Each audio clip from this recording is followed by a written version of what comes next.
Okay, welcome to another episode of Coffee with Samso, where we talk with CEOs and company directors, identities of the industry. And today I've got David Bosio from Shaw and Partners. We've had a conversation, must be over 12 months ago now. Markets dramatically change. Look, I just want David to give us a view on how the market's going and going forward. Yeah, well, it's been, I think last time we caught up, it was about, must have been just over 12 months ago, and we talked about DJ Carmichael being acquired by Shaw and Partners. Yep. So a lot's happened since then. We're filming from our offices here in Western Australia in St George's Terrace. So I appreciate you inviting me along again, and a lot's happened between now and when we last caught up, and in particular the markets have been fantastic. We've had what's been, hopefully a once in a lifetime event, given what's happened with the outbreak of COVID and the pandemic, and we saw markets really get hit very, very hard on the back of that, and subsequently massive stimulus that has just propelled the markets forward, which is something which certainly when if you spoke to me in March, and I think if you spoke to many people during that period, none of us would have thought that, fast forward to call it end of October, we'd be sitting in a market that has been truly euphoric in a sense of the ability for especially juniors to raise capital, but there's been some large capital raisings, as well as some junior companies that have just been able to not only raise a lot of money, but their share prices have gone up, in many cases 5-10 fold, which is just phenomenal. Yeah, I think no one would have predicted what COVID. Well, no one would have predicted COVID. No one would have predicted the recovery and the speed of the recovery, the magnitude of the recovery. In some ways, from my point of view, I guess from the small cap mineral resource sector, it's created a situation where finally explorers are getting love and they're actually going out and exploring, and suddenly I think maybe, correct me if I'm wrong, opportunities are being created because discoveries are being made or getting close to discovery. Yeah. And create this euphoria, like you say, into the market, and people's optimism is growing. Look, obviously gold is, it's the no-brainer that it's doing well. What other sectors are you seeing that has come about because of what's happening? Yeah, well, I think, I'll move away from resources for a moment, and perhaps we'll talk about some of the technologies. And one thing that has really emerged with enormous strength has been fintech, and companies like the buy now, pay later. And this is not a novel theme. Yep. I think many people have seen the rise of the sector, but it's interesting to think about what's happened and why. And what we've really seen is people in quarantine and people in lockdown. Consumer behaviour has been, although we have been restricted and you haven't been able to go to the shops or to move around in public, people have sat down in their living rooms and logged online, and they have continued to spend money. And it tells you something about, I guess, the normal consumer. And companies like Afterpay and Zip Money, very, very obvious examples in that sector, have just completely dominated, and I think e-commerce as a whole, if you look at many of the e-commerce platforms and companies like Amazon, and in Australia companies like Kogan, and recently we floated a company called Adore Beauty as well. These are well tried and tested e-commerce platforms, and they've just benefited from the move to online. It's been a huge customer acquisition opportunity for these platforms, and the customers aren't leaving. So that's been a sector that has just taken off, and I don't think we'll see it ever coming back in terms of just returning to normal. I think once consumers get used to using these sorts of platforms, they continue that behaviour. So quite an interesting observation there, if nothing else. In terms of resources, and I'll speak from my view of the world, which is, we do deal with a lot of junior explorers in Western Australia. I feel that the strength creates strength in that sector. So going back a few years ago, raising capital for small junior explorers, it would often raise a very small amount of money. A little bit would go towards working capital, a little bit would go towards just general administration, and a little bit would go towards exploration.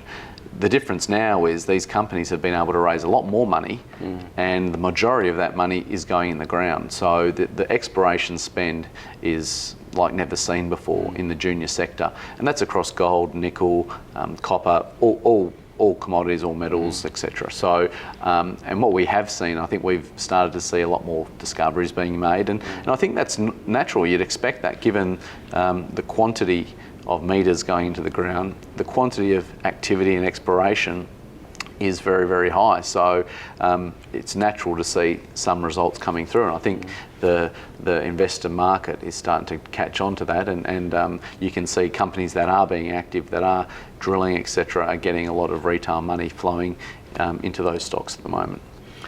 Hey, it's good. It's good that you mentioned about the other sector, because I think one of the reasons why in my humble opinion, my 2 cents worth, the market's so buoyant is because everyone's doing exactly what you're doing. They're shopping online. They're suddenly realizing that the internet's been telling them, hey, you should be doing this for the last 20 years. But suddenly we've been forced into a corner, and everyone's like, oh, hey, this is actually not bad. So for the trading online or whatever has taken a new sort of dimension in some ways, and so has like what you've mentioned about online shopping and things like that. So this online thing, has that propelled the tech sector more than just fintech forward? Are you seeing that these kind of software companies and all definitely. this? I think if you look at the performance, and if you look at the American market being the centre of the universe, especially for large scale tech companies, companies like Apple, massive balance sheet, massive amount of cash. They're just sitting there buying stock back. They've got so much money, they don't know how to deploy it. Companies like Alphabet, Google, etc. They've just dominated the marketplace. You've got Facebook. Nothing to say about that. They're dominating that space. Twitter, the share prices, from Twitter, Amazon, and all the rest. If you call it the FANG stocks, they've all just dominated. And there's a reason for that. It's because they're just they dominate their markets, and they just really, really lead. If you look at something like an Amazon, obviously massive marketplace, but they've also got Amazon Web Service. So, looking through, say, Microsoft's numbers. So Microsoft came out only, I think, 48 hours ago with an update to the market. Now, their cloud services business, which is Microsoft Azure and Dynamic, they're just massive growth markets. And the growth that they're experiencing is phenomenal. And that would be the same for Amazon Web Services as well. So the movement to the cloud is like nothing ever seen before. And these are massive businesses. So when you talk about Microsoft's 365 platform, it's a massive business, yet it's growing at double digits, like 20 to 30%.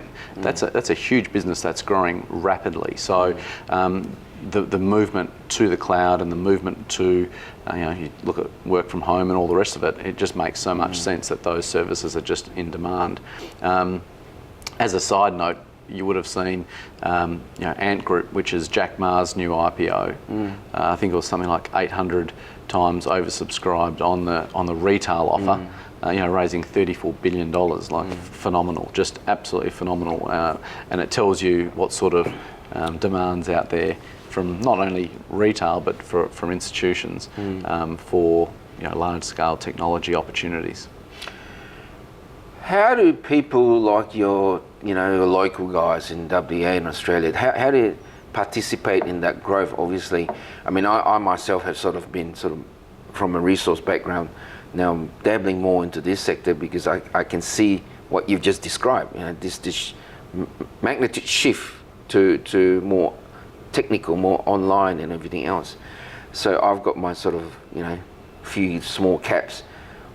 What can you share with us where these guys should be looking at and what sector? I think in terms of it is hard being in Australia. We always feel that in Australia this is our universe. So you feel that your portfolio should have Australian shares as predominantly where you're invested. But if you look abroad, massive companies, massive growth potential, and it is becoming easier. So for us as a wealth management firm, we've got a lot of clients that do invest internationally. We can buy direct shares internationally. So if you came to me and said, I want to buy Apple, Microsoft, Tesla, those sorts of stocks, we can buy those for you. But there's a lot of options out there now as well. So for Shaw and Partners, we have an SMA, so it's a managed portfolio essentially, and in some of those portfolios we do have a good blend of international securities in there as well. So they're all the names that you'd expect, and an investor therefore doesn't have to worry about how you pick and choose those. Another alternative has been some of the ETF products out there. So again, as an Aussie investor, it can be expensive and a bit more difficult to set up international accounts and whatnot. You could buy an ETF, which is an exchange traded fund, which basically invests directly in a blend of these international tech companies or whatever it may be. You can choose the product to basically satisfy what you're looking for. But if you said I want to buy all the big US tech companies or international tech companies, you can find an ETF that will give you exposure to those markets. So it's becoming easier and easier for investors to now invest globally.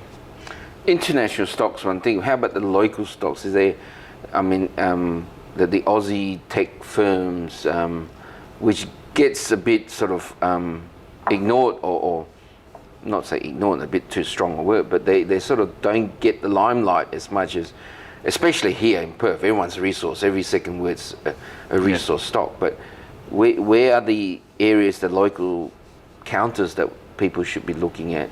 Yeah, well, I think there's again, what I from my personal experience, Australia is almost a very good breeding ground for some fantastic companies. If you're looking for those really lofty valuations in terms of growth multiples, Australia probably isn't the best exchange for a technology company that's really looking for those inflated valuations perhaps. But we've had companies like Atlassian that have been born and bred here with Australian founders that they've gone off and listed in the US. So there's reasons for that. Many of the technology companies that we see locally are earnings driven. So although they have fantastic technology capability and infrastructure and people, they are driven by earnings multiples as well. So the market does treat them differently. Yeah. When you're talking about those novel, call it the FANG stocks, things like Amazon, Tesla, for example. Tesla trades, I'll get the numbers wrong, but 15 to 20 times the valuation of the Ford Motor Company. When you look at Ford Motor Company based on fundamentals and actual earnings, it's a terribly good comparison when you compare it to Tesla, but Tesla's got the valuation because people factor in all the growth around the move to hybrids and EVs and all the rest of it. So when you look at our market, I think if you looked at West Australia, we've got a very strong resources base, a culture of investing in those sorts of stocks. When you look at the East Coast, we've got a very strong base of investing in financial services and large industrial companies and the like. And I think as things progress, I think we'll see a lot more technology companies coming through the ranks. But I think really to get those global peer valuations, I think that the US is the natural place for those companies to gravitate towards. So for you, stay in resource stocks because that's where all the jump is. Well, it's what we do in WA. Yeah, it's only a short drive out to the goldfields. Yeah. In terms, back into the resource sector, we know gold and the nickels all run off, and I'm seeing a lot more talk about sort of the nickel PGE you're hearing a bit more. Obviously Chalice have come up with Julimar and things like that. Are you seeing that from your corporate side, that there's more interest? Are people presenting those type projects on the table and so forth? Yeah, I think there's definitely a move towards those sorts of projects. As I said earlier, I think the buoyancy in the sector means that whether you're gold, nickel, copper, coal, iron ore, whatever it is you've got, the appetite to invest in these in the sector as a whole is greater. So people are able to capture the market's attention and then drill those assets. Something like Chalice is quite unique and very special, and it looks like they've had an incredible success story, and rightly so, because what they're onto there looks like it's something quite material. What we find in our markets, which are terribly efficient, is that people look for that style of geology and that style of mineralisation now, and a lot of companies will say, well, hang on, everyone wrote off Chalice's ability to find that sort of ore body, in quite close proximity to the metropolitan Perth area. So now all of a sudden there's lots of companies trying to also identify similar structures.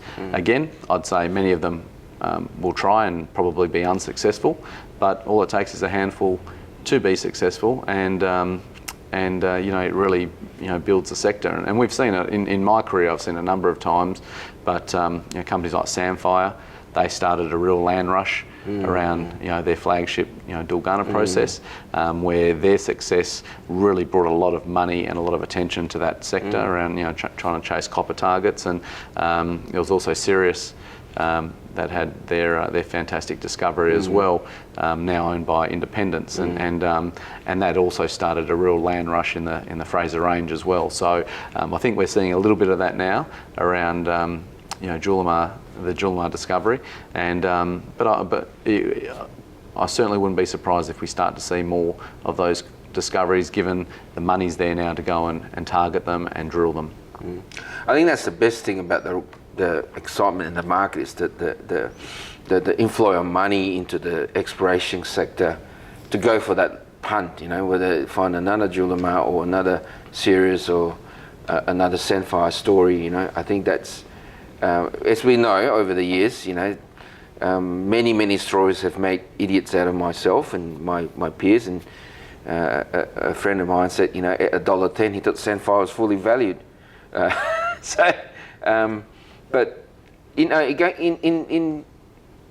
going forward, obviously, I've been telling people that you should start looking at solid fundamentals, being good management, good projects, good history.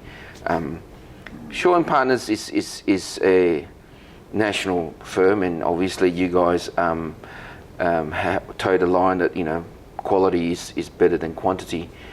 Is that going forward? Are you seeing this a bit more now, because there's the bubble has created some uncertainty in people, in investors?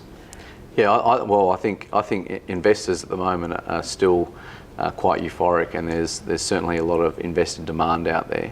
I think the key with all of these, with markets that start to run quite hot, is to try and retain some quality. So we went from really, the IPO market has been very difficult for many years, and for new resources companies, for example, to list, it has been quite challenging and quite difficult. To now, I've only heard recently that there's something like 60 to 70 companies in the backlog with the ASX looking to list, and that's phenomenal. Like, the number of IPOs that are going to hit the market is second to none. It's just it's gone from being very slow and very quiet to all of a sudden the ASX are basically the bottleneck because they can't keep up. So it's phenomenal. It shows you how much money and appetite for risk there is at the moment. So I think the challenge is really to, and this is always for all investors, it's to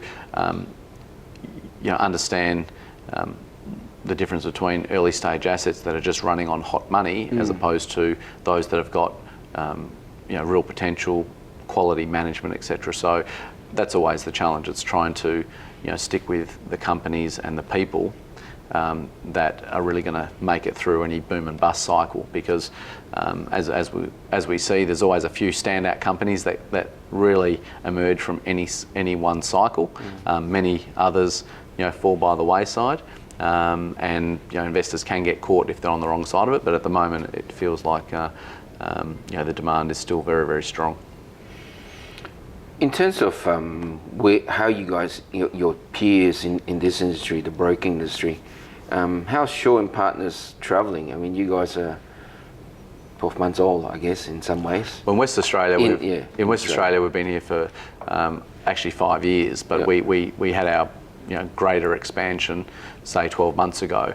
Over that time, we've been able to add more brokers to the business, and we've also added some research capability in-house as well in Western Australia. So our business here has done very well across the network. So the greater network, we're a national firm. We're very large. We are majority owned by EFG, which is a Swiss investment bank. So we've got a very strong business, a very strong balance sheet, and as you'd expect with ourselves and our peers, given the market conditions, it's been a very profitable period for us. We've seen a lot of deal flow, a lot of corporate activity. Transactional volumes were very, very strong, especially during the COVID period, and it was something that took me by surprise, because the swift and the severity of the sell-off when it did occur was like virtually nothing I've seen before. But investors, because it happened so quickly, they reacted also, and so you could really go shopping for bargains, and that really brought a lot of people into the market, because companies that were trading at $20 one day were now trading at $10 or $8, so all of a sudden everything looked really, really cheap. And subsequently that brought a lot of new investors into the market, and that creates a lot of transactional volume, and then those investors have, the majority of people have actually made good money, especially on the blue chip end of the market, because there has been that recovery. So that's really driven the business, and we've seen that really drive us through. So as a firm, we've got over 160 advisors nationwide. We've got offices in every state. Obviously Melbourne has been, in terms of the lockdown, it's been difficult, but again, strangely enough, the business itself hasn't suffered at all. We've got very good technology systems across the business, as you'd expect. Working from home is, we were well and truly prepared for that. We were in a position to be able to do that well, before the pandemic. So I guess all of the anxiety and uncertainty that we went into that period with, we were pleased that the business didn't suffer. We were able to still service our clients, and the business has pushed forward. Over the last 5 years, we as a firm have gone from $5 billion in funds under management to over $20 billion now. So there's been solid growth over that period. I guess the working from home thing is a bit more accepted now, and calling someone else, having a meeting remotely is accepted now, whereas before they said, I'd like to see face to face, but because of the situation, everyone's almost living as it's more efficient. You obviously, I've known you for a few years, and obviously you come from small brokerage to DJs and now to here. Are you and the partner for Shaw being from Europe and things like that, from international, do you see that the flow of funds or the deal flow are easier for you now because of the partnership or the relationship, I should say, than say, if you were sort of a standalone guy and Oh, definitely. I think our market has gone through enormous consolidation in terms of the broking and financial services business. So we've seen Canaccord merge with Patterson's, which was a West Australian headquartered business. Shores have done its own consolidation as well by acquiring Carmichael's, and that gave them a good footprint in Perth, while the rest of the East Coast business has grown organically as well. We've also seen just recently Euroz and Hartley's, two large West Australian firms, merge as well. So you can see what's happening there, and I think there's always a reason for that. One is, you've got, we need to provide more services and better services to our clients. And, when bigger firms are able to adapt quickly, we've got better technology, you've got better compliance, you've got better research, you've got all those things that clients take, I wouldn't say take for granted, but deserve and expect. They don't, now with, I call it, the Comsecs of the world and these online platforms, they expect to have access to data, access to information, and for it to all happen very quickly. So, our clients expect us to be able to do the same. When you're a small firm, it's very hard to provide that same level of service. So, as part of a bigger firm, you certainly have the balance sheet and the ability to really drive and give the customers the experience that they deserve and better quality advice, etc. So that's really critical. With regulation as well, we've seen a massive change across the Australian industry. So we've had new regulation in terms of education reforms for advisors, and that's actually been quite detrimental to the industry in many ways, in a sense that a lot of advisors have said, well, I'm not going to meet the new standards, I'm therefore leaving the industry. So we've seen a wave of probably more older advisors or more guys that have been in the industry for 20, 30 years who have said, well, I'm not going to go through the new requirements, I'm leaving. Now that's the negative side of it. The positive side is when you get through this change, advisors will be better qualified, they'll have more of a it's probably more akin to being a lawyer or an accountant in terms of what sort of qualifications you need to be an advisor. So I think we'll come through the period of change where there's always difficulty in that, but you come through hopefully with a stronger, whether it be reputational or education platform. So I think the industry will re-emerge from this period in a strong way. But again, as a small company, it's very difficult to keep up and to maintain the training that's required and to keep on top of the regulatory landscape. So being part of a bigger company, I think, is without doubt the only way that you can get through these sorts of periods, and not only get through it, but lead the market in that space, which is what we always try to do. We want to be ahead of the curve. Our relationship with EFG as well was something that was many years in the making, and the desire or the intention to bring on a large European partner is to give you a lot of strength in your balance sheet and to also give you that global reach. We've seen what technology does. Technology breaks down the walls of countries. We can buy shares in the US, we can buy shares in Shanghai, you can buy shares in Hong Kong. You can do these things very easily these days. So having a global partner that has reach in almost every major city, I think really prepares us for where the future's going. So that's, to me, really, really exciting. I think interesting you mentioned, the new products and better products and things like that. And I've noticed that it's just a feeling I'm getting that we used to have your research report was very, very important, very prominent in everything. And then so it sort of faded away. And then I'm slowly seeing it sort of creeping back in again. Is that a correct feeling, or is that I'm just dreaming? Oh, I think research is critical to any organisation, and I think it goes through. It has been through periods. I think across. This is not in our business specifically, but I think across the industry where there's a real